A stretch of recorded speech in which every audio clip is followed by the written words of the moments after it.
안녕하십니까. 알고파TV의 김성기입니다.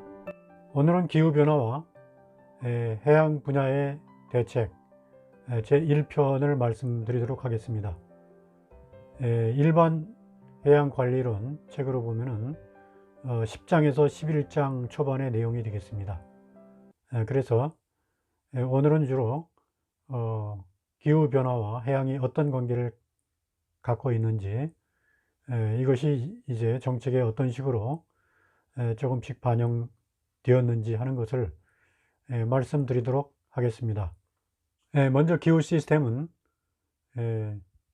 육상의 생물권과 해양의 수권, 그리고 대기 시스템으로 이루어져 있습니다. 그래서 여기에 공기의 순환과 물의 순환, 이런 것들이 적절하게 서로 접촉을 하면서 여러 가지로 이제 기상현상이 일어나는 그런 그 시스템이 되겠습니다. 특별히 이 바다에서 기후변화에 영향을 주는 요소를 살펴보면은, 바다에는 적도지방에서 태양열을 받아서 해수면에 온도차가 생김으로써 적도에 가벼워지고 밀도가 낮아진 해류가 중위권으로 흘러가면서 해류를 형성하고, 그렇게 함으로써 적도의 뜨거운 에너지가 중위도권으로 넘어가고, 또한 중위도에서 극지방에 가까운 고위도로 또한 마찬가지로 해류가 왔다 갔다 하면서 이러한 에너지를 또 운반하면서 전체 에너지의 평형을 이루게 합니다. 또한 마찬가지로 대기권에서도 적도 부근에서 더워진 공기가 상승 기류를 타고 올라가서 대기권에서 대류를 함으로써 중위도 약 30도까지 가다가 다시 식어져서 내려오는 그런 순환 단계를 거치게 되어 있습니다. 이것을 헤들리 순환이라고 하는데, 마찬가지로 중위도에서 내려온 그 공기가 적도 지방으로 내려가기도 하지만은, 또 이것이 고위도 60도 지방으로 올라가서 다시 또 대류가 일어나는 그런 현상이 일어나게 됩니다. 그래서 에너지가 이와 같은 패렐 순환을 통해서 또한 중위도, 고위도까지 에너지가 순환이 되고, 또 극지방에서는 극순환이 일어나서 에너지가 또한 극지방에서 순환이 되게 되어 있습니다. 그래서 이와 같은 대기의 대순환을 통해서 적도의 에너지와 열기가 중위도, 고위도 지방으로 이렇게 움직이면서 에너지 평형을 이루게 됩니다. 그리고 열의 원천은 여러분들 아시는 것처럼 태양열이 지구를 비춤으로써 그 태양의 에너지가 대기를 뚫고 지표면에 도달함으로써 이것이 50%는 흡수되고, 나머지 50% 중에서 일부는 대기나 구름에 흡수되고 30% 정도가 지구 표면에서 복사열이 돼서 밖으로 나가게 됩니다. 그러나 이때 대기권을 둘러싸고 있는 온난화가스, 이산화탄소라든지 이러한 온난화가스가 이런 것을 다시 지구 표면으로 재반사시킴으로써 우리 지구는 연간 약 15도 정도의 평균 온도로 균형이 유지됩니다.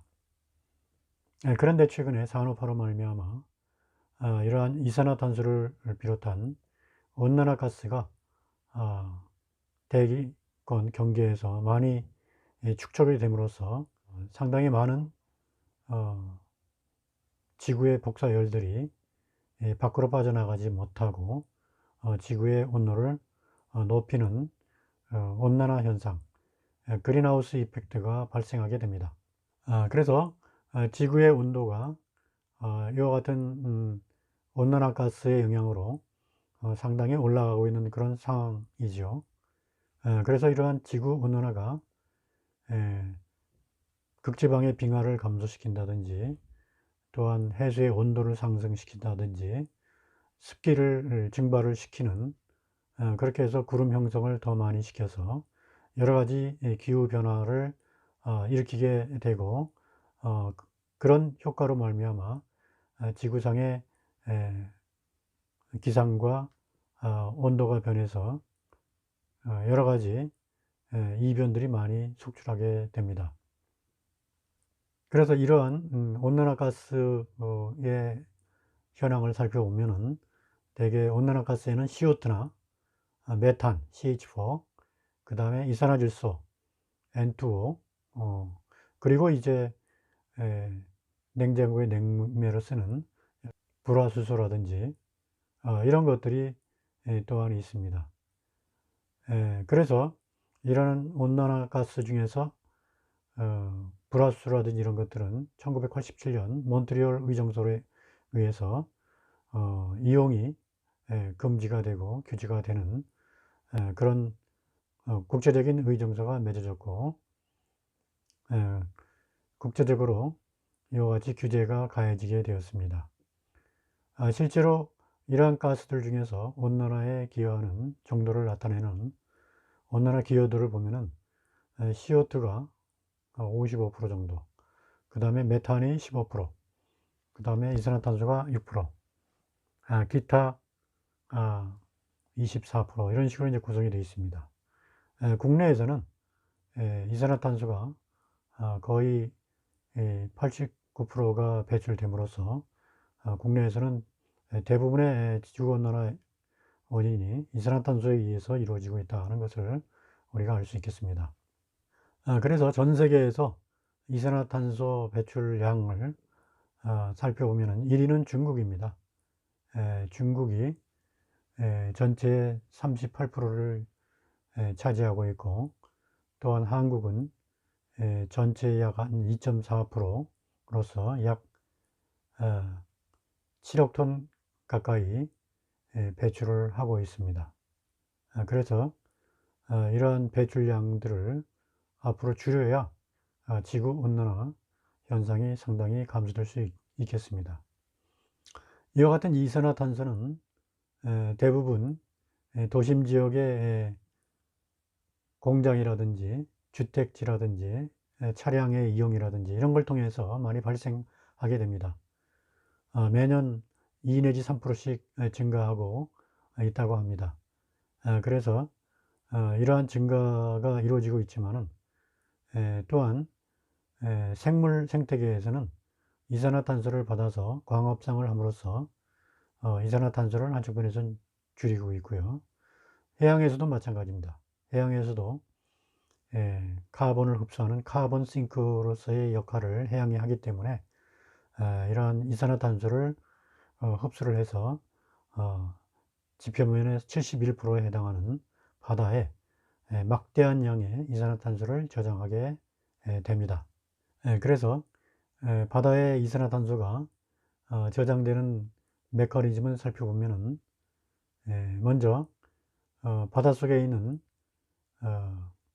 식물성 플랑크톤이라든지 해줄이라든지 이런 것들이 광합성을 하면서 CO2를 흡수하게 되죠. 그리고 이것들이 상위 포식자들한테 먹히고 나중에 이것들이 죽음으로써 해저에 쌓이거나 이렇게 됨으로써 탄소를 계속 붙잡아 두고 저장하는 그런 역할을 하게 됩니다. 이러한 것은 생물학적 용해도 탄소 펌프라고 이렇게 얘기를 하기도 합니다. 반면에 대부분의 그 CO2들은 해수가 온도 변화에 따라서 CO2를 흡수하면서 이것이 해수 속에 갇히게 되고, 또한 해수가 표층수와 심층수 간에 교환이 이루어지면서 나중에 심층수로서 CO2가 해저에 저장되는 그런 역할을 할 수 있게 됩니다. 이것이 물리적 용해도 탄소 펌프라고 할 수 있겠습니다. 그래서 이와 같은 생물학적인 탄소펌프로서, 그리고 물리학적인 탄소펌프로서 해양은 이산화탄소를 저장하는 그런 메커니즘을 갖고 있죠. 특별히 물리적 용해도 탄소펌프는 바닷물이 특별히 그 미국 남쪽의 멕시코 난류가 북쪽으로 흘러가면서 그린란드 근처에서 빙하를 만나서 이것이 수온이 내려가고, 그래서 이 차가워진 물이 밀도가 높아져서 해저로 내려가게 됩니다. 그래서 밀도가 높아져서 해저로 내려간 이 심층의 물은 대서양과 인도양과 태평양을 돌고 다시 이것을 순환해서 대서양으로 돌아와서 그린랜드까지 다시 도달하는데 수천 년이 걸립니다. 그렇게 함으로써 전 세계의 바다는 순환을 하게 됩니다. 그런데 최근에 이 그린란드 부근에서 해수의 온난화가 이루어지게 됩니다. 즉 북극 지역에 과거처럼 해수 온도가 낮지 않고 높음으로써 이러한 물이 멕시코 난류와 만남으로써 실제로 옛날처럼 밀도가 낮아지지 않고, 또한 마찬가지로 그린란드에서도 담수성 빙하가 녹아서 내려옴으로써 저염분 상태로 됨으로써 또한 밀도가 오히려 낮아지는, 그래서 그린랜드 부근에서 이와 같이 두 가지 현상에 의해서 바닷물의 밀도가 높아지지 않고 낮아짐으로써 무겁지 않게 되니까 이것이 바닷물 깊숙이 내려갈 수 없게 됩니다. 그래서 중간에 좀 내려가다가 다시 돌아서 위로 부상하는 새로운 패턴의 해류 흐름이 형성이 되게 됩니다. 그래서 결국 이러한 물리학적 해양 컨베이어 벨트가 작동하지 않음으로써 대양의 순환에도 커다란 문제가 발생하고 있는 것으로 보입니다. 우리나라 동해에서도 비슷한 조사를 실시를 했습니다. 그래서 물리학적으로 표충수의 해저 순환을 살펴본 결과 과거에는 심층수로 많이 내려갔던 표충수들이 최근에는 중층까지 내려갔다가 다시 위로 순환하는 그런 대류 현상들이 발견되고 있어서 이것이 이산화탄소 저장에 상당한 문제가 되고 있는 것으로 이렇게 평가되고 있습니다. 이와 같은 지구의 온난화 현상으로 인해서 해양 해수층은 더욱더 많은 에너지를 품게 됩니다. 그래서 나중에 보겠지만은 해수 온도도 상승하고 그렇게 됨으로써 그 해저에 서식하는 여러 가지 생물체들의 변화가 다양하게 일어나고 있습니다. 특별히 얕은 바다에 사는 해저류 같은 경우는 주로 암석 지역이나 이런 지역에 많이 서식을 하고 있습니다. 그런데 해수가 올라가면서 이러한 해저류들이 녹아버리거나 자생하는 그런 지역들이 감소함으로써 바닥이 서식 해저류나 이런 것들이 없어짐으로써 하얗게 변하는 백화현상들, 일명 갯녹음이라고 하는데, 이러한 갯녹음 현상들이 많이 일어나고 있는 것으로 이렇게 나타나고 있습니다. 특별히 우리나라 같은 경우는 동해안의 이 갯녹음 현상을 조사한 결과에 따르면은 갯녹음 심각 지역이 최근에 상당히 많이 늘어나고 있고, 또 그 중에는 갯녹음 현상이 상당 부분 진행되고 있는 지역들도 많이 나타나고 있습니다. 그래서 이러한 해저류들이 많이 사라짐으로써 이에 서식하는 전복이라든지 다른 상위 포식자들이 또한 큰 변화를 일으키고 있다고 합니다. 마찬가지로 전 세계적으로 이러한 시그라스, 해초리뿐만 아니라 산호초라든지 망그로브, 이런 것들이 생태계에서 전체 해양 이산화탄소의 약 6% 정도를 흡수하고 그렇게 해서 이 온난화 가스를 많이 줄여왔는데, 최근에 이것들이 이러한 해양의 온난화 현상으로 말미암아 많이 이 서식지가 파괴되고 있다고 합니다. 그래서 특별히 산호초 같은 경우에 수온 상승으로 전체의 33%가 위협을 받고 있고, 또한 여러 가지 인간 영향 때문에 70%가 앞으로 사라질 것으로 이렇게 예상이 된다고 합니다. 그래서 이와 같이 이제 산호초가 많이 전 세계적으로 서식하고 있고, 특별히 그 동남아와 이런 지역에 많이 서식하고 있습니다. 그래서 이런 지역에서는 이러한 산호초를 보호하기 위한 보호구역 지정과 여러 가지 되살리는 프로그램들을 많이 시행을 하고 있습니다. 그래서 산호초뿐만 아니라 망그로브라든지 기타 여러 가지 해양 서식 생물들의 복원에 초점을 맞춰서 여러 가지 프로그램들이 실시되고 있습니다.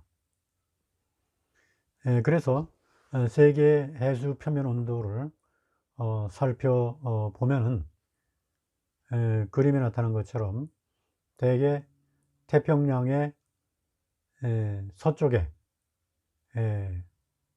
수온이 많이 올라갔고요. 그 다음에 인도양과 대서양 남쪽과 중간 지역인 상당 부분 수온이 많이 올라간 것으로 이렇게 나타나고 있습니다. 그래서 아무래도 수온이 올라간 이 바닷물 지역은 밀도가 낮아지기 때문에 부피가 팽창하고, 그렇게 되면은 아무래도 수위도 올라가게 됩니다. 그래서 해수면 상승이 이루어지게 되겠죠. 그림에서 보면은 92년부터 2008년까지 태평양의 서쪽은 빨갛게 나타나고 있죠. 해수면 상승이 많이 일어났고, 동태평양 지역은 오히려 해수면이 균형을 유지하고 있거나 오히려 조금씩 해수면이 더 떨어진 것으로 이렇게 나타나고 있습니다.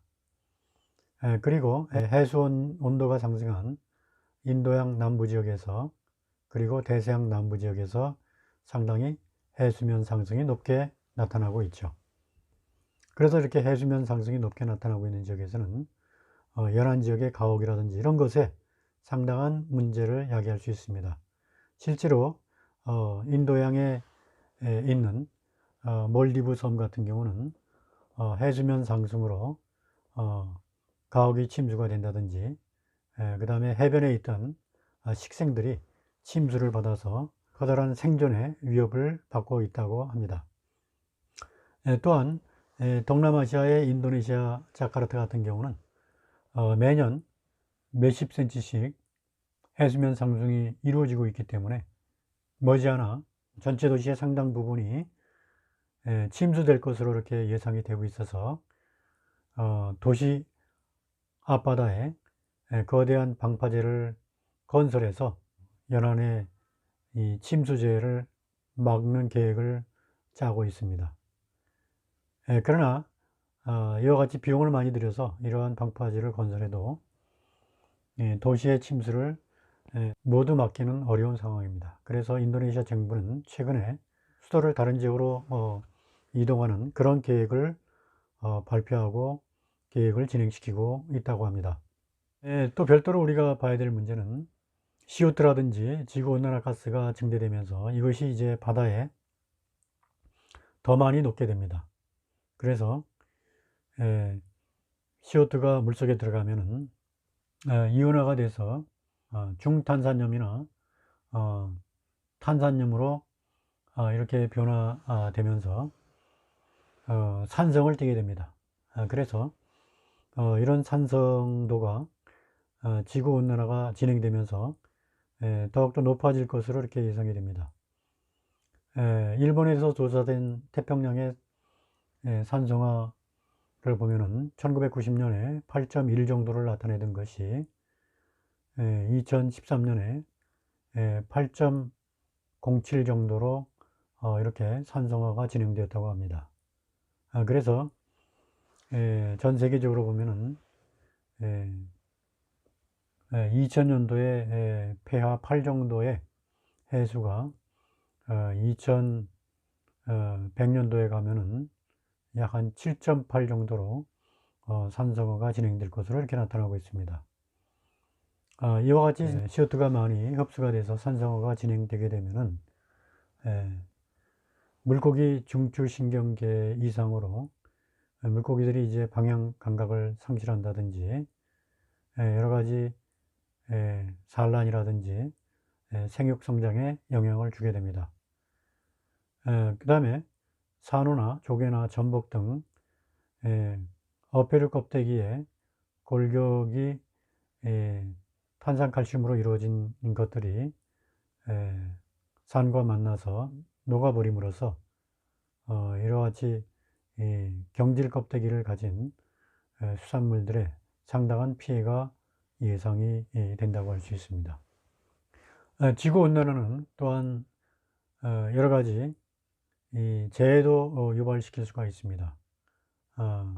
기후변화가 이루어지면서 바다가 온난화되고 그럼으로써 적도지방에 열 에너지가 많이 집적이 되고 이것이 이제 태풍으로 변환돼 가지고 태풍이 더 세져 가지고 중위도 지방으로 많이 이동하게 될 수가 있습니다.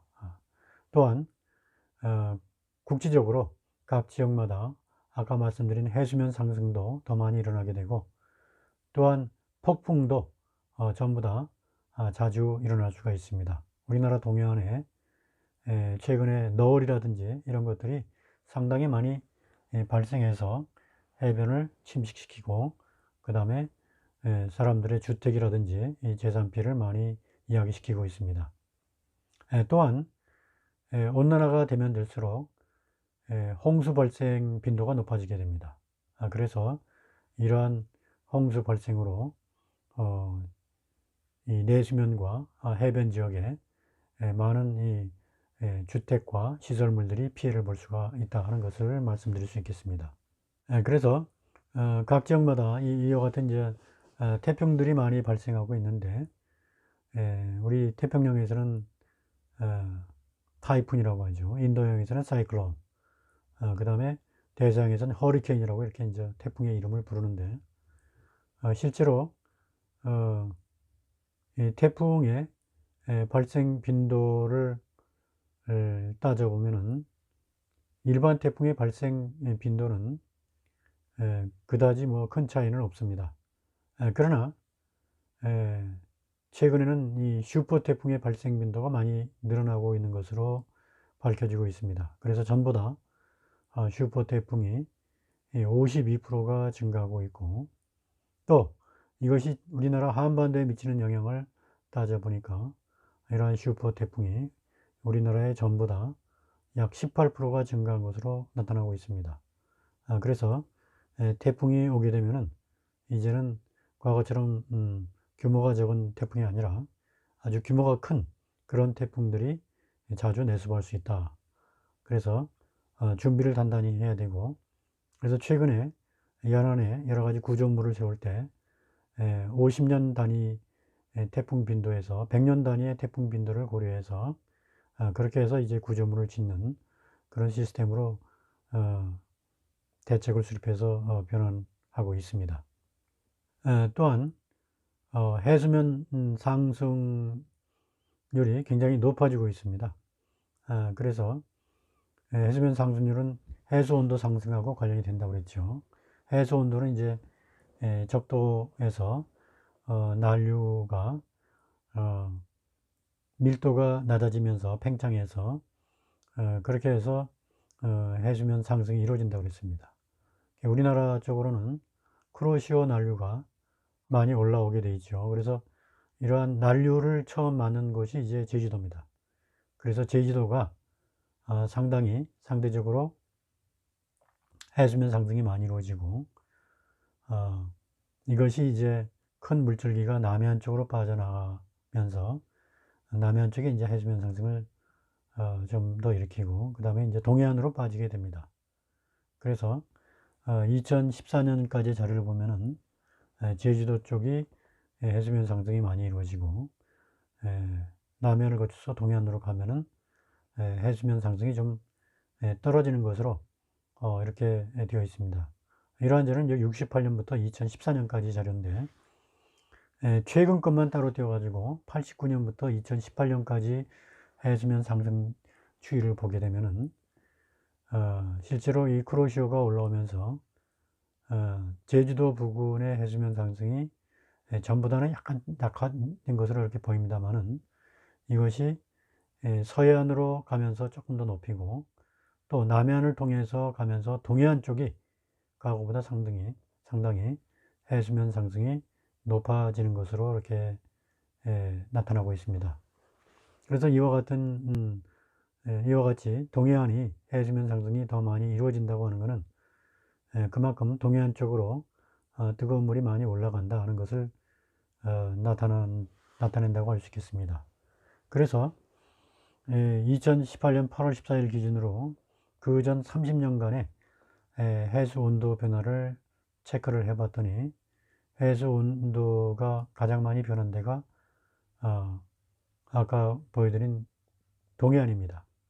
동해안이 지금 거의 이제 빨갛게 나타나서 적어도 3.5도 전후에 해수 온도 상승을 나타내고 있습니다. 그래서 해수 온도가 그만큼 상승했다는 것은 그만큼 밀도는 낮아지고 해수의 부피가 커져서 해수면도 그만큼 높아졌을 거라고 예상을 할 수 있죠. 그래서 아까 동해안의 해수면 상승이 더 이루어진 것으로 이렇게 판단이 됩니다.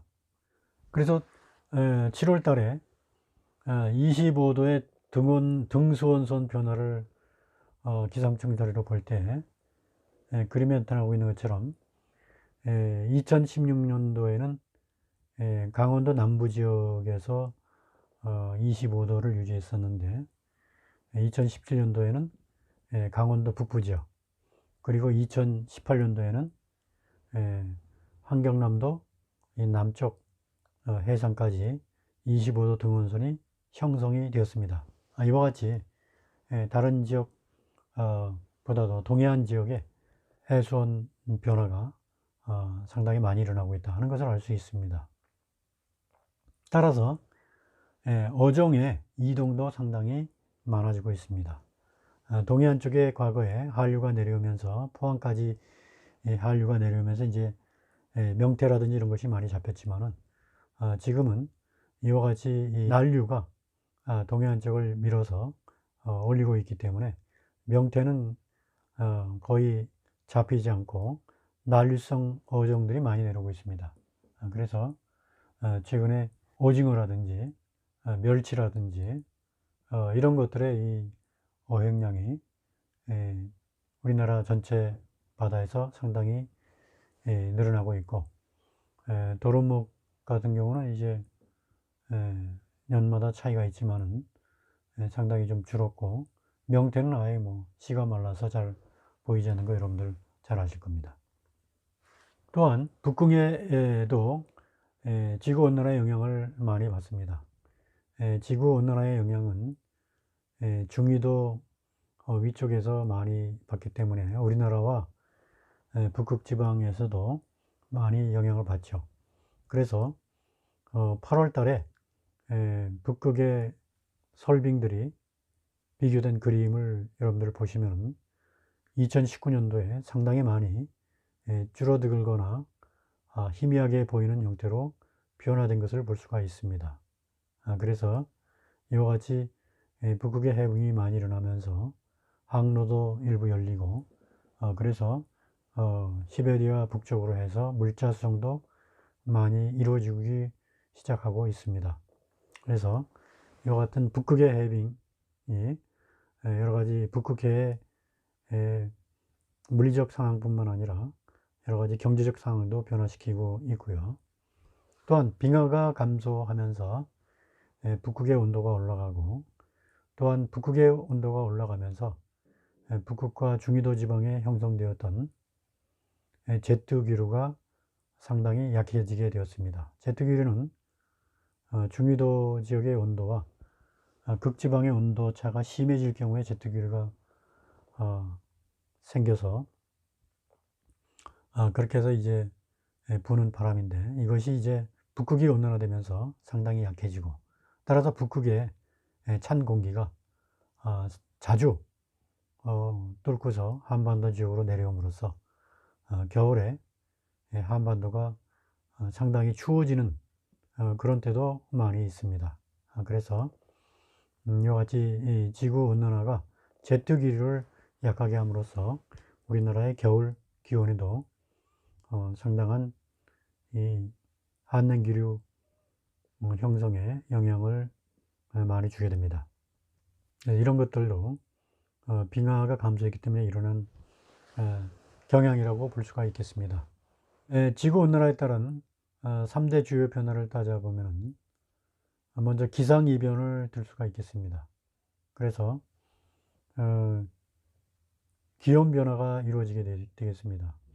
그래서 대기 중에 이산화탄소의 농도가 과거에는 400 ppm 미만이었는데 최근에는 이보다 훨씬 더 올라가고 있고, 그 다음에 과거보다 기온 상승이 1.5도 이상 올라가는 것으로 나타나고 있으며, 그 다음에 폭염과 폭설, 그 다음에 집중 강우, 그 다음에 강해진 태풍, 이런 것들이 특징이라고 볼 수 있겠습니다.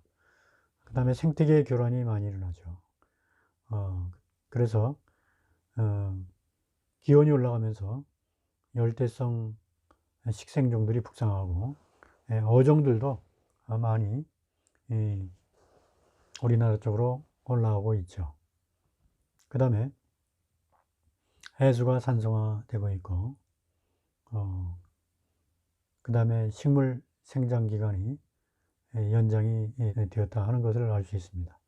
그 다음에 해수면 상승으로 최근에 도서국가라든지 인도네시아 같은 저지대 국가들이 침수가 많이 이루어지고 있습니다. 그래서 알프스의 빙하도 상당히 많이 녹아내리고 있고, 그 다음에 해수면 상승이 상당히 많이 이루어져서 영향을 받고 있습니다. 그래서 실제적으로 보면 전 세계 기온 상승이 지난 100년간 0.74도였는데 중위도는 이보다 영향을 더 많이 받아서 우리나라 같은 경우는 약 한 1.5도씨 정도 오른 걸로 되어 있고, 해수 온도도 전 세계 평균이 0.5도인데 우리나라는 그 2배에 가까운 0.93도씨. 그 다음에 해수면 상승은 전 세계가 1.7mm인데 우리나라에서는 1 내지 2mm.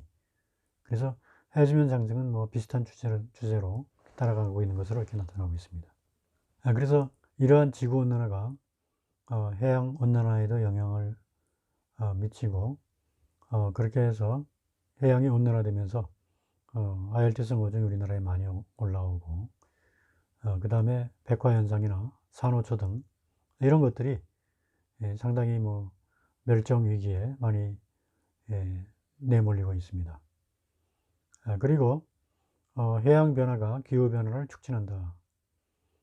그래서 이산화탄소를 많이 흡수해주는 카본 싱크의 능력을 해양이 갖고 있었는데 이제는 그러한 능력이 많이 상실이 돼서 4 내지 8%가 상실이 되었다.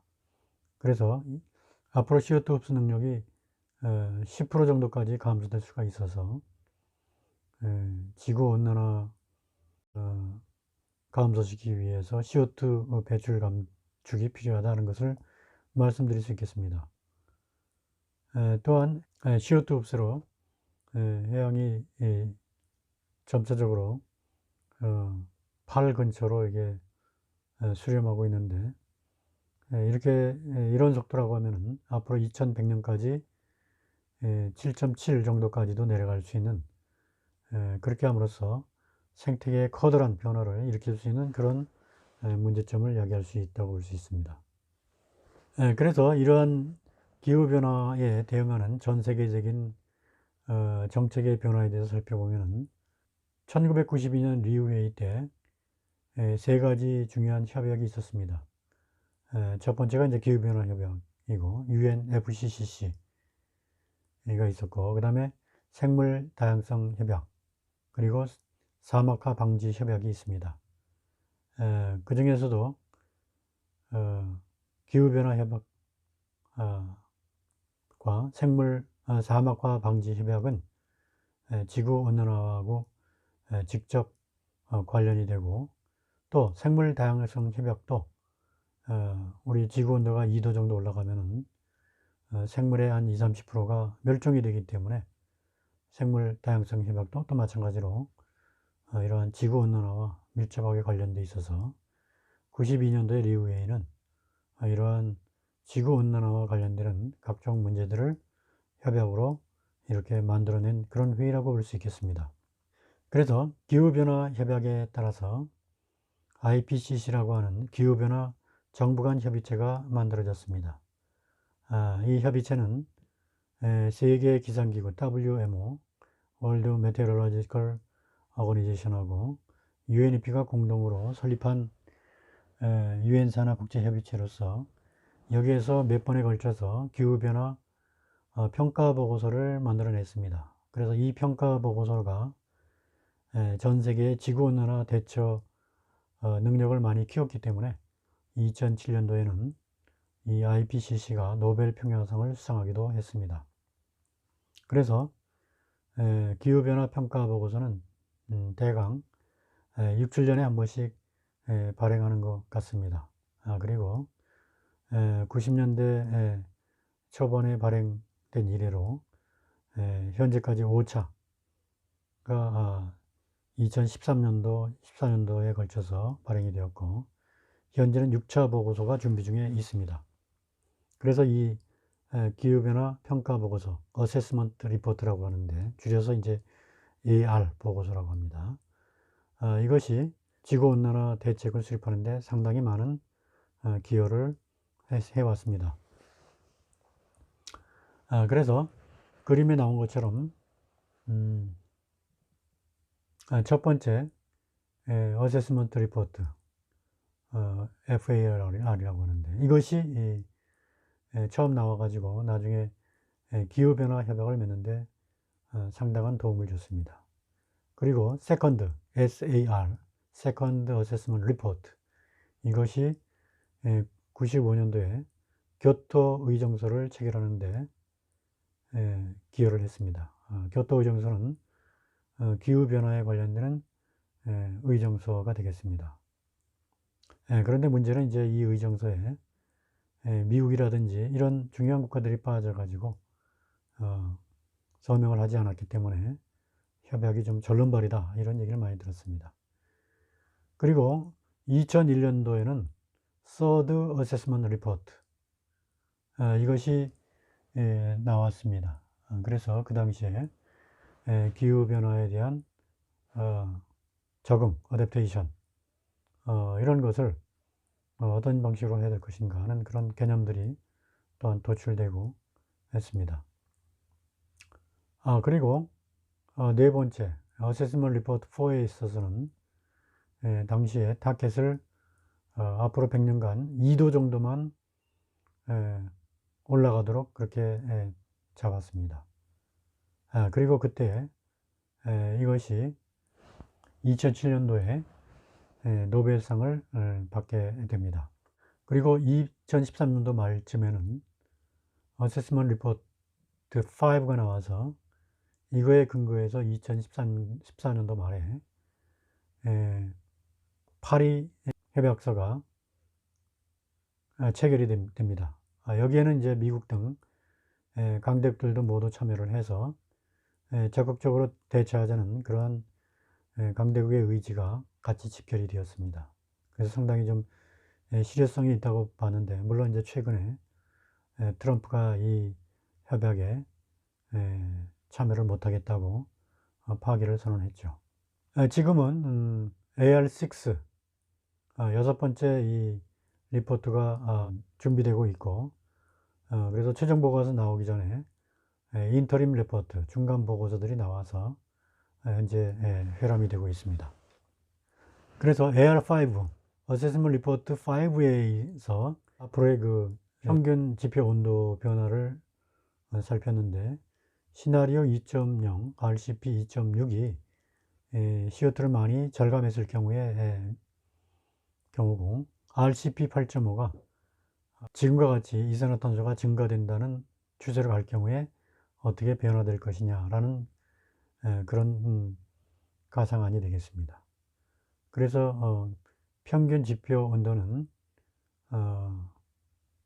맨 오른쪽의 칸을 보게 되면 0.3도에서 4.8도까지 변하는 것으로 이렇게 예측이 될 수 있겠죠.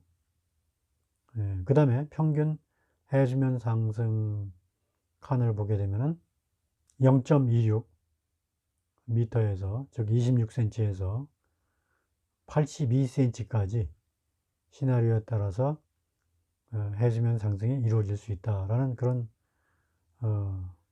이야기로 해석할 수가 있겠습니다. 맨 오른쪽 칸을 보면은 이러한 숫자들이 나타나고 있죠. 그래서 이러한 5차 보고서의 내용이 되겠습니다. 그래서 5차 보고서의 내용을 요약하면은 앞으로의 2100년까지 지구 평균 온도는 1.5도 상승하는 것으로 이렇게 예측을 했습니다. 그리고 해수면은 최대 63cm 상승하는 것으로 이렇게 대한 RCP 6.0을 가정해서 이렇게 발표가 되었습니다. 최근에 6차 보고서가 최종 보고서 나오진 않았습니다만, 그 중간 보고서들이 이제 발표된 내용을 보면은 이산화탄소의 그 배출량을 나타내고 있는데, RCP 2.6, 즉 이산화탄소 배출을 최대한으로 줄였을 경우에 내용하고, 그 다음에 왼쪽 위에 부분은 RCP 8.5, 거기는 SSP5 대시 8.5라고 되어 있죠. 그럴 경우에는 이산화탄소가 방출량이 엄청나게 늘어나는 것으로 이렇게 되겠죠. 그리고 아마 빨갛게 표시된 SSP3 7.0은 아마 표준안인 것 같습니다. 그래서 표준안으로 보더라도 상당히 이산화탄소가 많이 늘어나게 되는 것으로 이렇게 이제 나타나고 있습니다. 그래서 이것에 의해서 예측한 결과를 5차 보고서하고 비교를 하면은 기존의 기온은 1.3도에서 4.0도 증가한다고 5차 보고서에서 봤는데, 6차 보고서에서는 1.9도에서 5.2도씨까지 상승하는 걸로 해서 최고 온도가 4.0에서 5.2도로 확 늘어난 것으로 이렇게 볼 수가 있습니다. 그 다음에 강수량은 과거에는 2 내지 5% 증가하는 것으로 이렇게 봤습니다만은 6차 보고서에서는 강수량은 5 내지 10%가 증가하는 것으로 이렇게 예측을 하고 있습니다. 강수량의 증가는 지역별 차이가 좀 있지만은 적도와 60도 이상의 북반구 고위도 지역에서 증가하는 경향이 크게 나타난다 하는 것을 알 수 있습니다. 그 다음에 평균 기온의 연도별 변화를 5, 6차 비교를 하게 되면은 CO2 경감 노력을 많이 할 경우에는 약 2도 내외에서 기온 상승이 저지되는 것으로 이렇게 그림에 보이고요. 그 다음에 CO2 경감 노력이 전혀 이루어지지 않을 경우에 있어서는 아까 말씀드린 대로 5도를 넘어서 6도 가까이까지도 올라갈 수 있는 것으로 이렇게 그림에 표시가 되고 있죠. 그래서 이와 같은 온도 상승이 이루어질 경우에 이러한 지구온난화로 예고되는 환경 재앙을 한번 살펴보도록 하겠습니다.